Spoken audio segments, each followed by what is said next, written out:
no livro de Daniel, capítulo 7. Quero convidá-los a abrirem comigo neste texto. Daniel, capítulo 7. Nós fizemos um comentário nos primeiros versículos, na verdade até o verso 8. Nós vamos continuar, só que dessa vez nós não vamos ler todo o capítulo, todo o restante. Nós vamos ler apenas alguns versículos e vamos fazer, então, nós vamos comentando e lendo, comentando e lendo. Como nós falamos na semana passada, o título deste capítulo 7 poderia ser A Visão dos Quatro Animais. Então, é isso que é o cerne da questão aqui do capítulo 7. Daniel, ele tem a visão de 7 animais. Então, nós vamos falando sobre eles. Nós vamos fazer a leitura, então, do verso 8 até o verso 13. E depois nós podemos ler outros versículos. Daniel, capítulo 7, no verso 8, nós vamos ler até o verso 13. A palavra de Deus diz assim: Estando eu a considerar os chifres, eis que entre eles subiu outro chifre pequeno, diante do qual 3 dos primeiros chifres foram arrancados. Eis que neste chifre havia olhos como os de homem e uma boca que falava grandes coisas. E continuei olhando até que foram postos uns tronos, e o ancião de dias se assentou. A sua veste era branca como a neve, e o cabelo da sua cabeça como a pura lã. O seu trono era como chamas de fogo, e as suas rodas de fogo ardente. E um rio de fogo manava e saía de diante dele. Milhares de milhares o serviam, e milhões de milhões assistiam diante dele. Assentou-se o juízo e abriram-se os livros. Então estive olhando por causa da voz das grandes palavras que o chifre proferia. Estive olhando até que o animal foi morto, e o seu corpo desfeito, e entregue para ser queimado pelo fogo. E quanto aos outros animais, foi-lhes tirado o domínio, todavia foi-lhes prolongada a vida até um certo espaço de tempo. Eu estava olhando nas minhas visões da noite, e eis que vinha nas nuvens do céu um como filho do homem, e dirigiu-se ao ancião de dias, e o fizeram chegar a ele. Nós vamos orar então, para que Deus abençoe o nosso tempo de estudo. Pai, mais uma vez nós queremos agradecer ao Senhor pela oportunidade que temos de nos expor a este texto. Não há nenhuma dúvida de que é um texto antigo, é um texto que retrata em partes a história antiga, mas ao mesmo tempo um texto futurista. Ele revela coisas, eventos, acontecimentos de personagens que ainda não ocorreram na história. E como nós somos o povo da Bíblia, somos leitores da Bíblia, somos cristãos, somos filhos do Senhor e, portanto, pessoas que se alimentam das Escrituras, que leem as Escrituras, que procuram entender as Escrituras já registradas. Nós temos a esperança de que todas essas coisas acontecerão no futuro. Agradecemos pela oportunidade de estarmos aqui e pedimos que o Espírito da Palavra, que é o Espírito Santo de Deus, seja o nosso professor, que Ele nos instrua e nos conduza a toda a verdade. Nós oramos assim no nome de Jesus. Amém. Bom, no estudo anterior, na semana passada, nós falamos sobre os primeiros versículos do capítulo 8, destacando então os 4 animais. O leão, o urso, o leopardo, e tem um outro animal aqui horrendo. Eu chamo ele de bicho feio. É um bicho aqui quase que indescritível, né? Então, o leão, o urso, o leopardo e a criatura horrenda. O leão, o urso, o leopardo e a criatura horrenda.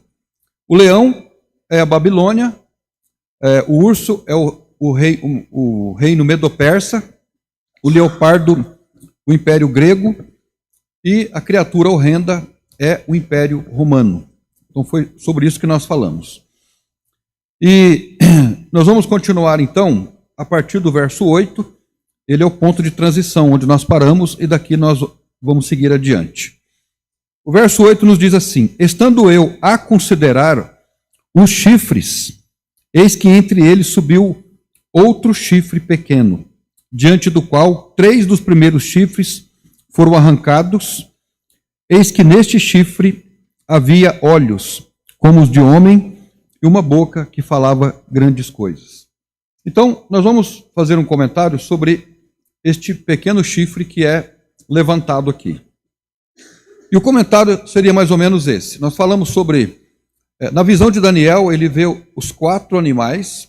Cada um dos animais representa um império: o Império Babilônico, o Império Medo-Persa, o Império Grego e o Império Romano. E ligado a esse império estão os 10 chifres. 10 chifres aqui, referindo-se a 10 domínios, governos ou domínios, não se sabe exatamente o que significa. Mas, e ele fala de outros 3, no verso 8, estando eu a considerar os chifres, conforme nós lemos lá no final do verso 7, né, que tinha 10 chifres. Então, estando ele olhando para os 10 chifres, apareceu um outro chifre pequeno, diante do qual 3 primeiros chifres foram arrancados. Então, aqui nós temos uma alusão, nós comentamos um pouco na semana passada sobre isso, sobre Antíoco Epifânio. Antíoco Epifânio. Nesse último reino que nós estamos vendo aqui, que é o reino grego, o que aconteceu foi que, na história, Alexandre o Grande, ele era, vamos dizer assim, ele era um imperador grego.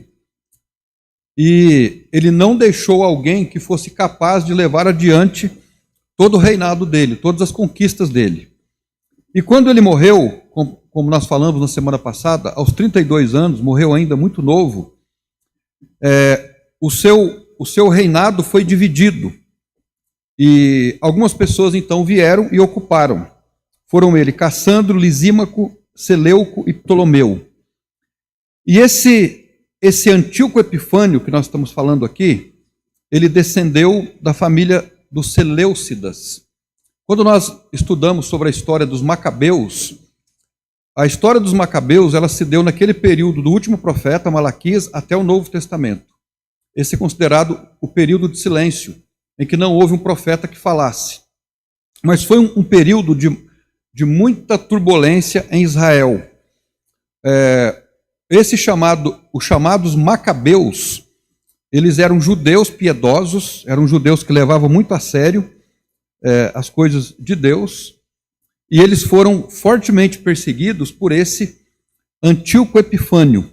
E quando o texto diz aqui, no verso 8, diante do qual 3 dos primeiros chifres foram arrancados, a interpretação que se tem é que ele arrancou os outros 3, e o Antíoco Epifânio, e ocupou, assim, um lugar, né?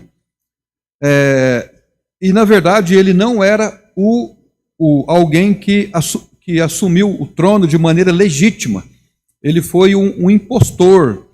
A sua ocupação no trono, ela foi ilegítima, ela não foi legítima. Um parente dele que deveria ocupar, e, na verdade, ele ocupou aquele lugar.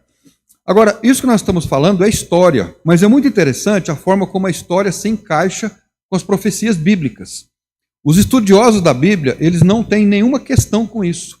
Existem situações na Bíblia que elas são, às vezes, meio truncadas, conturbadas, mas quanto a essa questão de Antíoco Epifânio, né, não há questão sobre isso. É um assunto basicamente pacífico. Agora, no tempo em que ele ocupou o trono, então, ele que descendeu do reino greco-macedônio, né?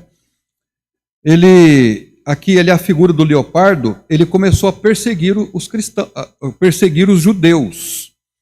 Ele perseguiu os judeus. E o que ele fez? O texto diz que ele fez guerra contra os santos. A Duda fez uma pergunta, ou a Cíntia, na semana passada. Lá no verso 25, por exemplo, nós lemos sobre ele. No verso 25 é a mesma figura. E proferirá palavras contra o Altíssimo, e destruirá os santos do Altíssimo, e cuidará de mudar os tempos e a lei.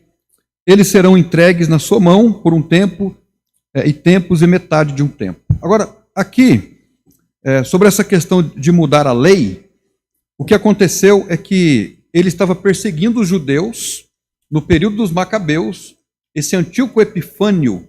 Lembrando que a palavra Epifânio vem de epifania, que quer dizer uma aparição divina. Então, esse foi o nome que ele se deu, no sentido de que ele era um tipo de aparição divina. Ele deu esse nome a ele mesmo, né? Enchendo-se então de orgulho. Então, algumas coisas que ele fez. Ele fez guerra contra os santos, como nós lemos aqui. Ele perseguiu os judeus. Ele fez um sacrifício profano. Ele interrompeu a leitura da lei.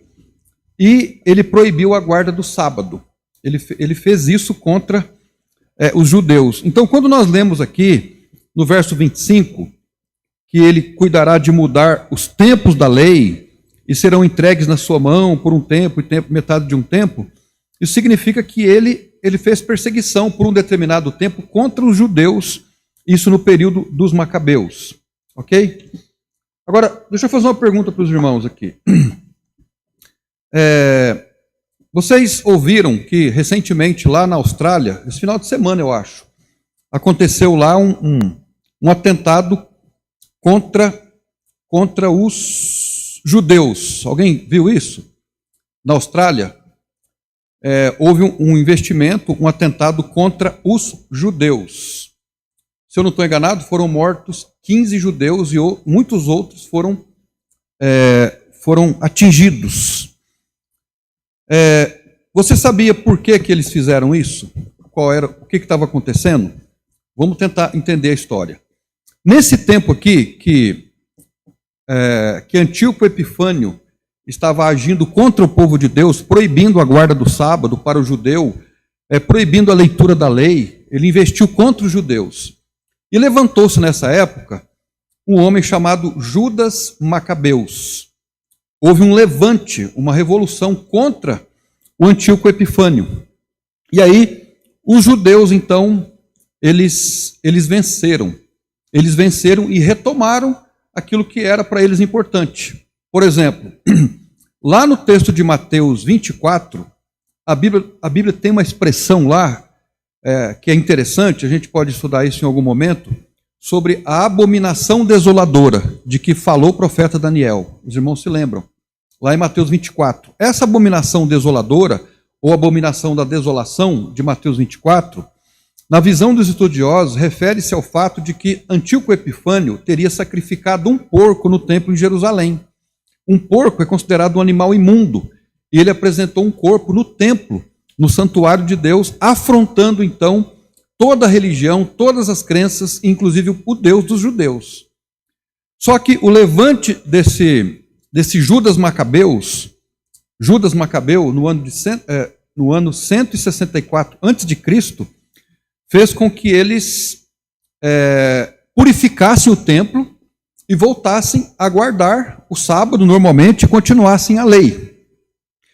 E aí eles levantaram, a partir desse dia, um candelabro, né? Lembra que a Bíblia fala sobre o candelabro, que é aquela haste de 7 pontas? Mas nesse dia foi erigido um candelabro ou uma menorá de 9 hastes.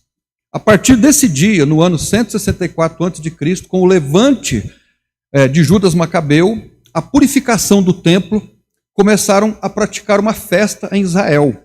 Uma festa que não era celebrada no judaísmo antigo.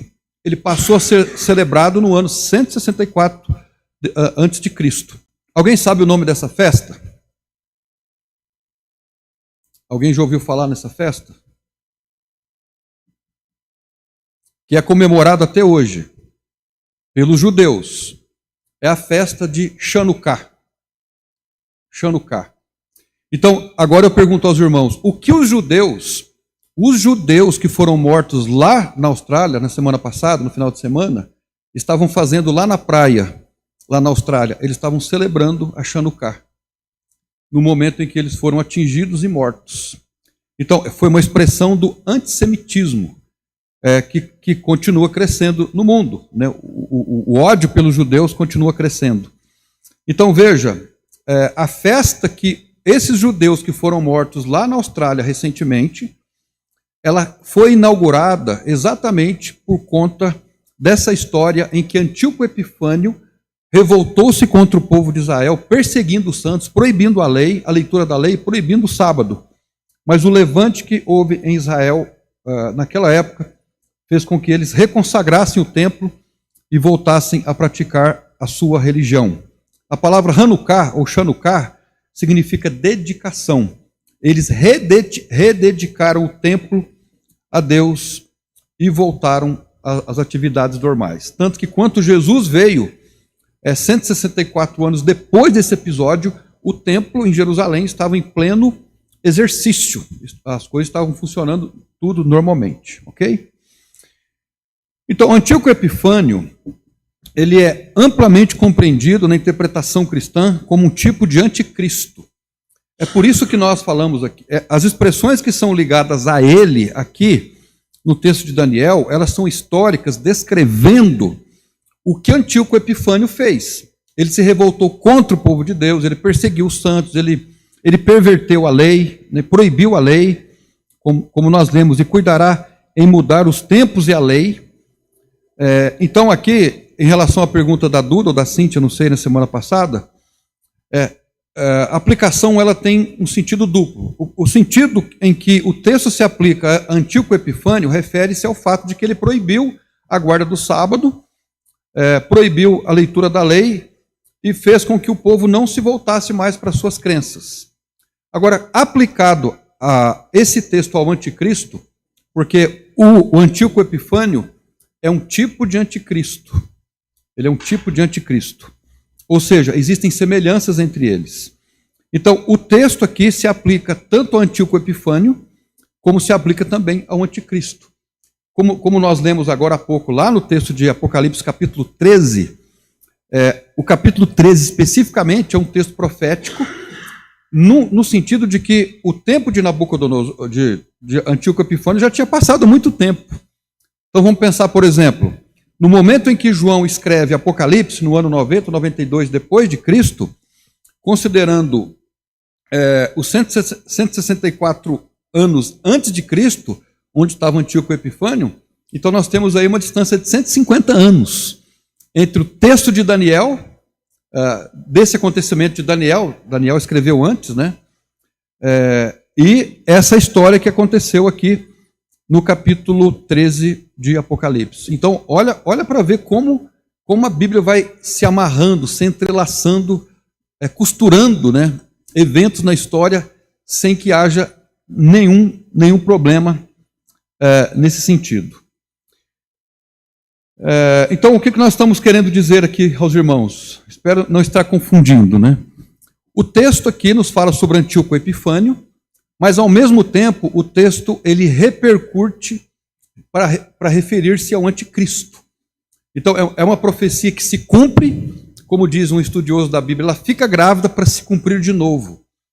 A profecia bíblica ela tem esse viés, ela tem essa conotação de cumprir-se e cumprir-se de novo em algum momento. Então, por exemplo, vários personagens bíblicos já foram associados a Antíoco Epifânio e tornaram-se um tipo de anticristo. Já falaram que, por exemplo, Hitler é um tipo de anticristo. Várias pessoas que perseguiram os judeus são tipos de anticristo. E daí por diante. Sobre isso, alguém tem alguma pergunta, irmãos? Que nós estamos falando aqui no verso 8?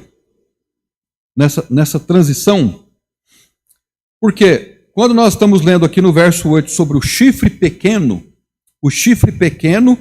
ele se referiu a Antíoco Epifânio e ele se refere também ao anticristo, profeticamente, no sentido futurista, aquele que ainda virá no futuro. Tudo bem? Ficou entendido isso? Então, o que é o chifre pequeno? Aí você vai ouvir, talvez, aí se você vai na internet, o chifre pequeno é os Estados Unidos. Estados Unidos da América, esse é o chifre pequeno. Não. É a China, também não, né? O chifre pequeno aqui referiu-se a Antíoco Epifânio. E agora se refere ao anticristo no sentido profético. E aí agora vem o verso 9. O verso 9 diz assim: eu continuei olhando até que foram postos uns tronos, e o ancião de dias se assentou. A sua veste era branca como a neve, e o cabelo da sua cabeça como a pura lã, e o seu trono era de chamas de fogo, e as suas rodas de fogo ardente. Agora, a visão, nesse sentido, ela muda da terra para o céu.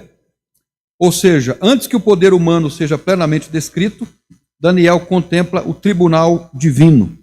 Ao lermos aqui a expressão o ancião de dias, o que significa a expressão ancião de dias no livro de Daniel? A expressão ancião de dias refere-se ao Deus Todo-Poderoso. Ao mesmo tempo, refere-se a Jesus. Ele é o ancião de dias, ele é o Pai da eternidade. A sua veste era branca como a neve, e o seu cabelo da sua cabeça como a pura lã. Essa descrição, ela é encontrada no livro de Apocalipse. Se o Sérgio puder dar um clique para nós lá. Apocalipse capítulo 1, no verso 14. Nós encontramos aqui uma linguagem muito semelhante. Olha lá. A sua cabeça e cabelos eram brancos como a lã branca, como a neve, e os seus olhos como chama de fogo. Aqui é uma descrição do Senhor Jesus. Então, esse texto de Apocalipse 1:4, ele está totalmente ligado com o texto que nós vemos aqui no capítulo 9 de Daniel. O texto segue dizendo ainda: um rio de fogo manava e saía de diante dele. Milhares de milhares o serviam, e milhões de milhões assistiam diante dele. Assentou-se o juízo e abriram-se os livros. Nós não vamos ler, mas lá no livro de Apocalipse, nós também temos uma linguagem muito igual a essa, no sentido de que os livros são abertos para afirmarem que a história humana é moralmente avaliada por Deus, registrada, e um dia todos serão julgados.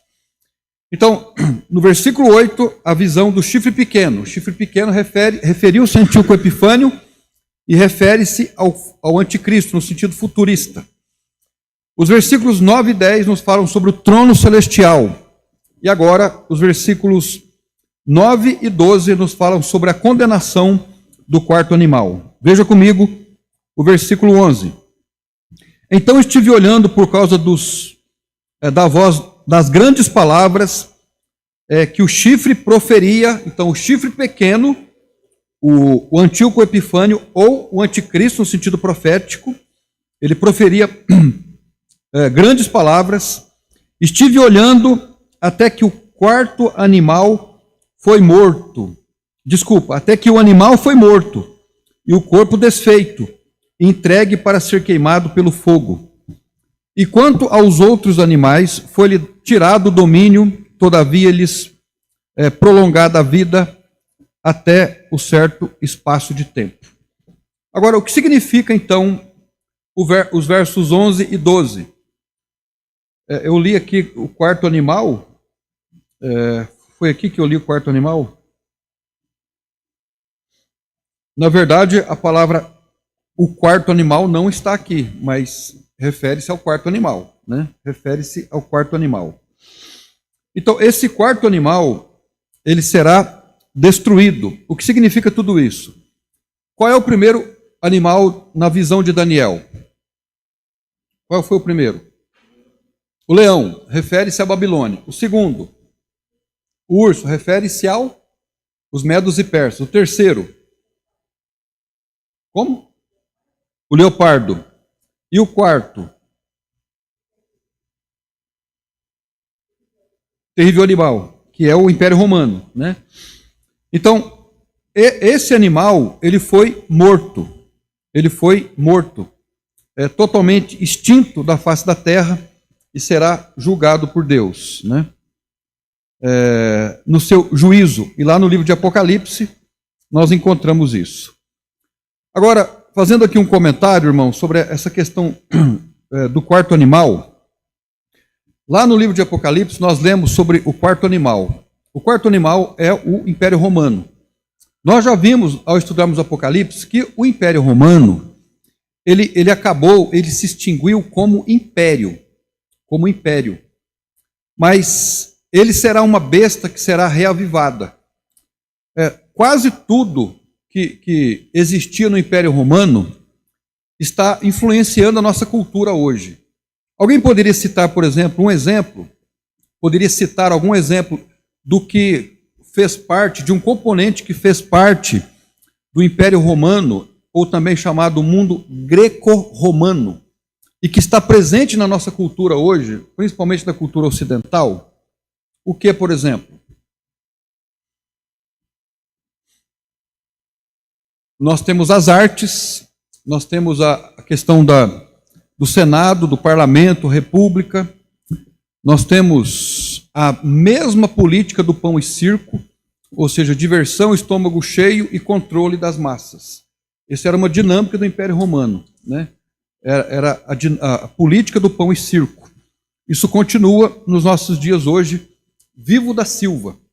Então, isso significa que nós estamos vivendo hoje o período do quarto animal? Não necessariamente. Porque o quarto animal, que é o Império Romano, ou uma espécie de Império Romano, ele será reavivado, ele será reorganizado no período da Grande Tribulação, não no período em que nós estamos vivendo hoje. Mas nós não temos nenhuma dúvida de que ele existe hoje de alguma forma e será reavivado no período da Grande Tribulação. Para a igreja atualmente, essa visão traz um profundo consolo e um chamado à sobriedade. Vivemos em um mundo em que as ideologias, os governos, as estruturas culturais frequentemente se apresentam como absolutas, exigindo lealdade restrita e relativizando a verdade. Então, é isso que Daniel nos lembra. Nós vivemos num mundo hoje em que as ideologias, ideologia é ideologia, são opiniões sobre as coisas, elas passam a ser a verdade, elas dominam as pessoas, as estruturas culturais, né? Nós estamos vendo isso acontecer na nossa política, por exemplo. Existem várias situações que ocorrem hoje no nosso país, irmãos, no cenário político, por exemplo, que nos lembra muito o que acontecerá na Grande Tribulação, né? Não vale o que está escrito, não é a lei que deve ser, que deve imperar, mas é a interpretação que cada um dá sobre ela. São as estruturas, no sentido de que cada um interpreta a lei ou faz com as pessoas aquilo que quer fazer.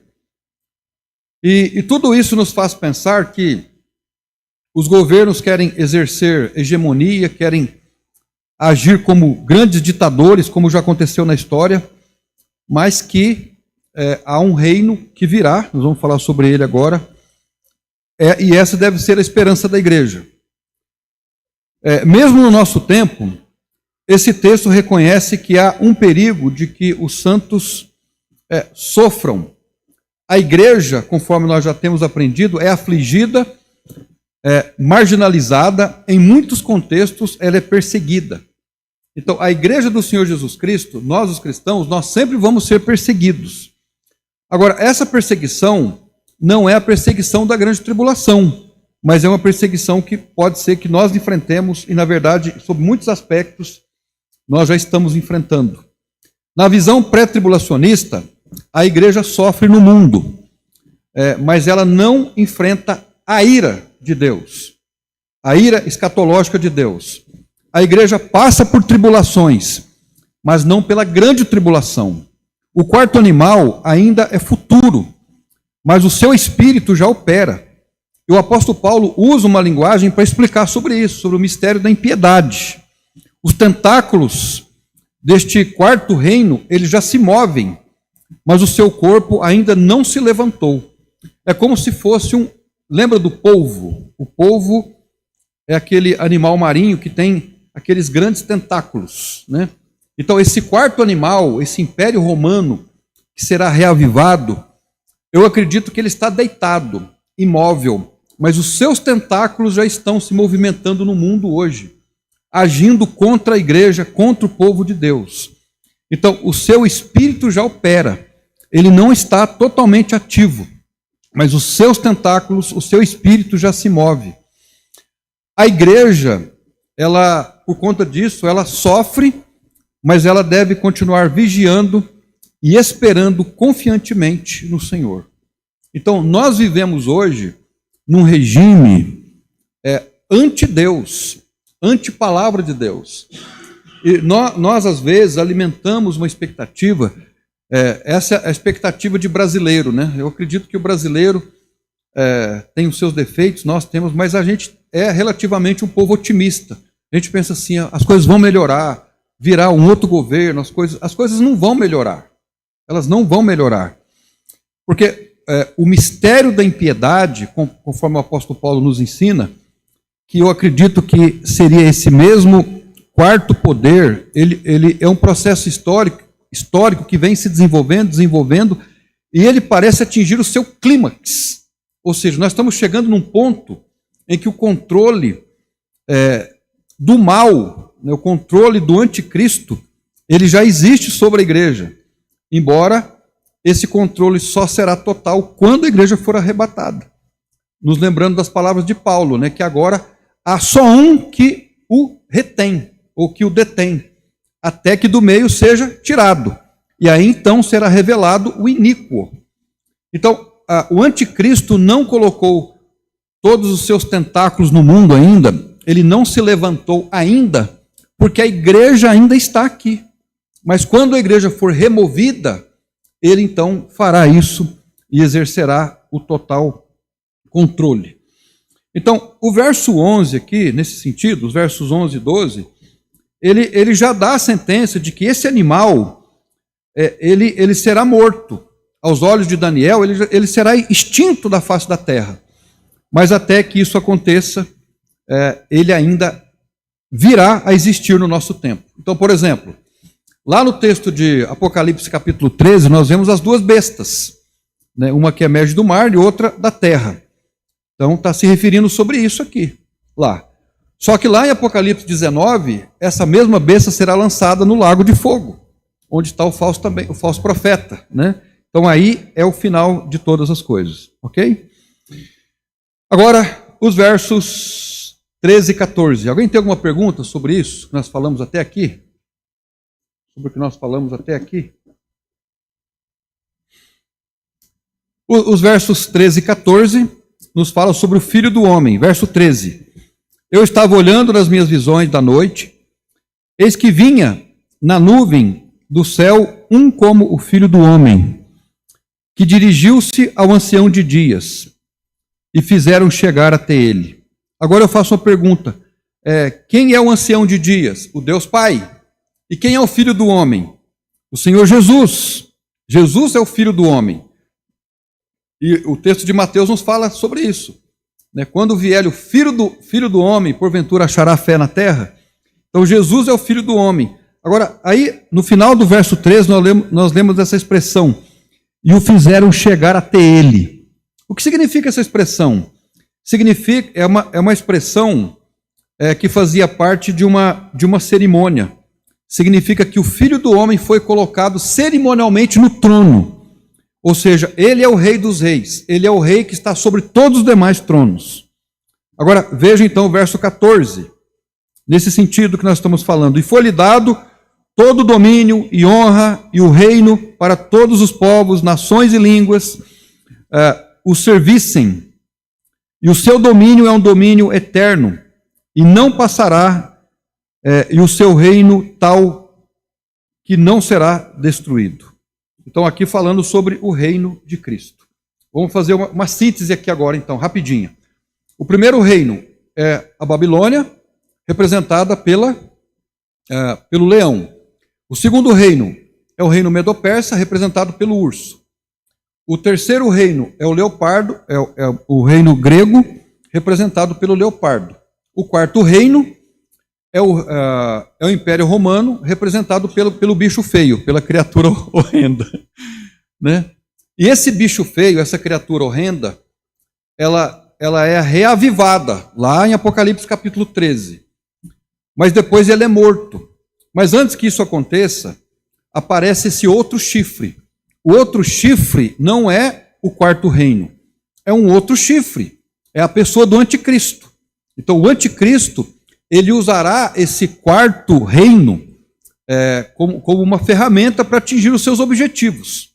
O quarto reino é o império, que é o Império Romano reavivado. Aí depois desse, de acordo com os versos 11, esse quarto reino será morto, e aí vem o ancião de dias, o Pai, o Deus Pai, juntamente com o Filho do Homem, e inaugura o seu outro reino, conforme nós lemos no verso 14. Esse reino nunca passará. Então aqui, na verdade, Daniel, ele vê 5 reinos, e o quinto reino é o reino do Senhor Jesus Cristo. Tá? Então, na verdade, são 4 animais na visão, mais 5 reinos. O último reino é o reino milenar do anticristo, é o domínio do Senhor Jesus, de acordo com o verso 14. Agora, veja o verso 15. Qual foi a reação de Daniel quando ele teve essa visão? Que visão? A visão dos 4 animais, dos 4 reinos e do quinto reino, que é o reino do Messias, conforme nós lemos aqui no verso 14. No verso 15 nós lemos assim: e quanto a mim, Daniel, o meu espírito foi abatido dentro do corpo, e as visões da minha cabeça me perturbaram. E cheguei-me a um dos que estavam perto, ou seja, tinha um anjo perto dele, e pedi-lhe a verdade acerca de tudo isto. E ele me disse: faze-me saber a interpretação das coisas. Ou seja, Daniel, quando ele tem a visão dos 4 animais, a visão do reino futuro, ele fica perturbado. O que Daniel tem aqui são dúvidas. Ele tinha dúvidas. A fé que nós temos não exclui de nós termos dúvidas, mas ao mesmo tempo ele demonstra confiança. E ele tem um desejo interessante, né? Ele queria conhecer a verdade. No verso 16, cheguei-me a um dos que estavam perto e pedi-lhe a verdade acerca de tudo isso. Então, que seja essa a nossa oração e o nosso desejo. Diante de todo esse emaranhado que o mundo está hoje, porque, irmãos, vamos falar a verdade, eu tenho certeza de que todos nós ouvimos notícias, seja pela televisão, aberta ou fechada, seja pelo celular, pelas mídias sociais, nós estamos sendo bombardeados com notícias. E você já prestou atenção que as notícias são dissonantes, elas não se encaixam. Uma pessoa fala uma coisa, a outra fala outra totalmente contrária. Uma pessoa fala que, não sei se você já ouviu isso, esses dias, por exemplo, eu ouvi que a inflação no nosso país é a menor de não sei de quanto tempo. Né? Agora, a inflação tem caído assim. Você lê uma coisa dessa, você fala, mas peraí, né? Isso não pode ser verdade. Aí vem um outro órgão, fala uma outra coisa. E tudo isso serve para quê? Para nos deixar confusos. Para nós vivermos uma confusão. Então, nós temos que procurar ter o discernimento de que nós vivemos num mundo caído, não existem salvadores da pátria, o governo que está sobre o mundo hoje, ele é um anticristão, ele é antideus. Então, por princípio, nós devemos pensar assim, tudo que vem do mundo não presta. Tudo que vem do mundo não presta. Esse é um princípio cristão. Agora, a gente não vai viver como pessoas que já foram arrebatadas, né? Porque nós não fomos ainda. Então nós vamos comer, nós vamos beber, dependemos de muitas coisas. Mas nós não devemos ter muitas esperanças aqui, mas devemos sempre primar por buscarmos a verdade, sabermos a verdade das coisas, como Daniel demonstra aqui.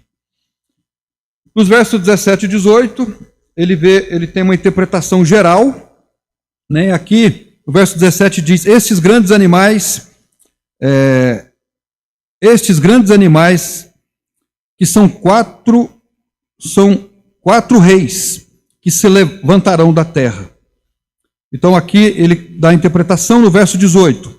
Mas os santos do Altíssimo receberão o reino e o possuirão para todo sempre, de eternidade a eternidade. Verso 19. Então tive o desejo de conhecer a verdade a respeito do quarto animal, que era diferente de todos os outros, muito terrível, cujos dentes eram de ferro e as suas unhas de bronze, e devorava e fazia em pedaços, e pisava os pés e sobrava. Então veja, Daniel volta ao quarto reino, ele ficou intrigado com ele. Veja o verso 20. E também a respeito dos 10 chifres que tinha na cabeça e do outro que subiu, diante do qual caíram 3, isto é, daquele chifre que tinha olhos e uma boca que falava grandes coisas, cujo parecer era robusto, era mais robusto do que os dos seus companheiros. Verso 21. Eu olhava, eis que este chifre fazia guerra contra os santos e prevaleceu contra eles. Tem algum lugar na Bíblia que você lê essa expressão, que ele fazia guerra contra os santos? Tem algum lugar na Bíblia isso? Como? Apocalipse capítulo? Não, está certo.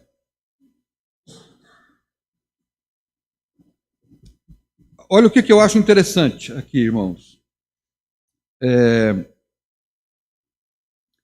Aqui no versículo 25, ó.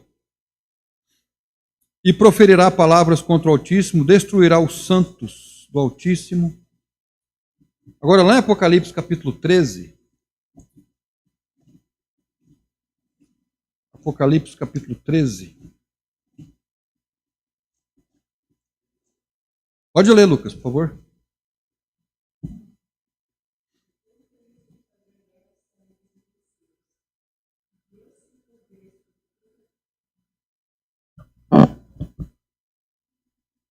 É isso mesmo.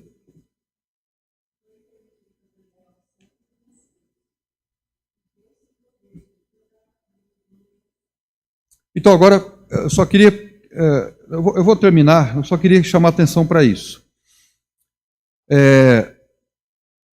Esse animal, ele faz guerra contra os santos, ele prejudica os santos. Esse quarto reino, liderado pelo chifre pequeno, vamos dizer assim. Agora, esse texto, ele é ligado com o texto de Apocalipse, capítulo 13. Agora, pensem, Daniel escreveu esse texto aqui, irmãos, é isso que eu fico encabulado. Daniel escreveu esse texto em que ano? Alguém sabe?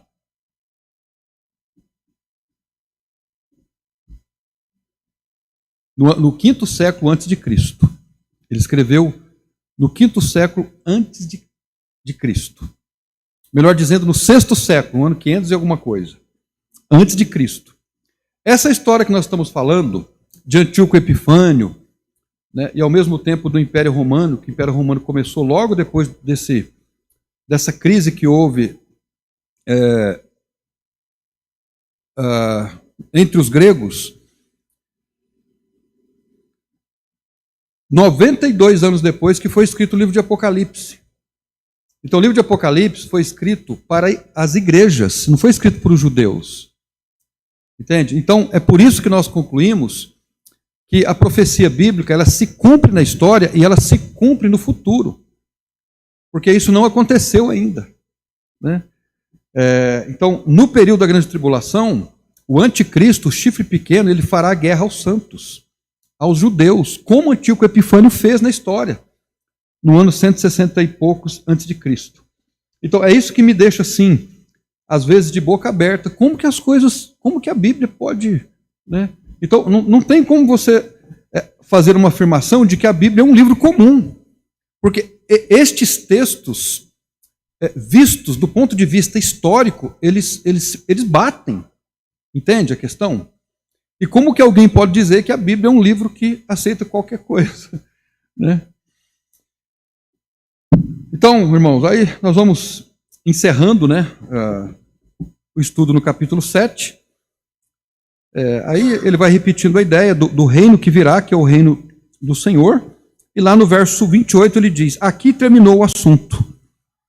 aqui terminou a visão, vamos dizer assim. Quanto a mim, Daniel, os meus pensamentos muito me perturbaram, e mudou-se em mim o meu semblante, mas guardei o assunto no meu coração.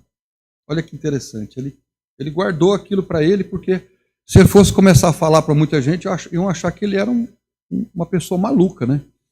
Mas ele guardou tudo no coração, a visão que ele teve. Que privilégio Daniel teve, né? De antecipar-se a uma visão milhares de anos, né? As pessoas ficam aí hoje falando de Nostradamus, de... Como é que chama aquela outra profetisa famosa hoje? Baba Vanga? Já ouviu falar na Baba Vanga? Ela tem acertado tudo, né? Todos os acontecimentos. Mas a profecia confiável está aqui, né? Dos reinos, é aqui que nós acreditamos. Então, qual seria 3 aplicações básicas para a nossa vida, com base em tudo que nós vemos aqui? É que Deus continua no trono, mesmo quando o mundo parece fora de controle.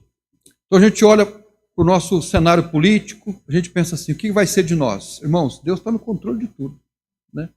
Nós vamos ficar sem comida? Deus está no controle de tudo. Se nós ficarmos sem comida, Deus vai nos sustentar por 40 anos no deserto, sem necessidade de comer. Ele cuida de nós. A segunda, o poder se levanta contra Deus, ele tem um prazo. Então toda injustiça que a gente vê tem um prazo, tem data de validade. Então as injustiças do mundo, o que as pessoas fazem com os oprimidos, vamos dizer assim, já vem assim, tem data de validade, vai acabar. E por último, a fidelidade dos santos importa mais do que o domínio dos ímpios. Então não importa o quanto os ímpios dominam, o importante é que nós precisamos ser fiéis a Cristo. Não importa o quanto eles fazem, mas o quanto nós seremos leais ao nosso Senhor e Salvador Jesus Cristo. Amém? Mas olha, o livro de Daniel é um livro intrigante, abençoador. Eu encorajo os irmãos a lerem, a tirarem as suas dúvidas aqui, podem me escrever depois, podem me perguntar, mas é um livro que faz a nossa fé crescer. Na medida que a gente vai entendendo, nós vamos... Meu Deus, né? Que bênção poder saber disso. Isso alimenta a nossa alma, aumenta a nossa esperança e nos dá consolo ao coração. Senhor nosso Deus e nosso Pai, agradecemos ao Senhor pela palavra, pelo livro de Daniel, por aquilo que podemos aprender, pela nossa fé que se robustece, pela nossa esperança que é revigorada cada vez que olhamos para textos como esse. Nós oramos com gratidão, no nome de Jesus. Amém. Deus abençoe os irmãos.